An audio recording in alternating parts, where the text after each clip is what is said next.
Bristol Community College, Mathematics with Dan Avedikian, Math 011, Arithmetic, Section 2.10, Problem 22. This is Section 2.10, Problem 22.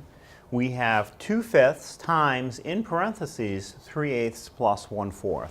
So any type of math problem that has parentheses in it, you really need to do the parentheses first. So in the parentheses, I have to add 3/8 plus 1/4. And in order to do that, I have to have a common denominator. So for the next step in the problem, I will leave the 2/5 out in front for a couple of steps.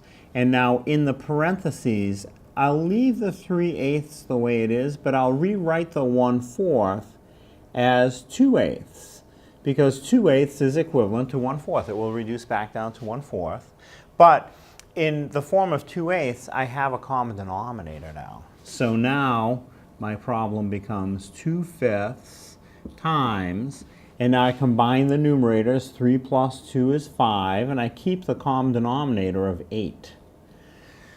So now the problem has become 2/5 times 5/8. Now this is one of those cases where you can multiply everything and then reduce the answer. If I multiply across the top, 2 times 5 is 10, and across the bottom, 5 times 8 is 40. I would have 10 over 40, which reduces to 1/4.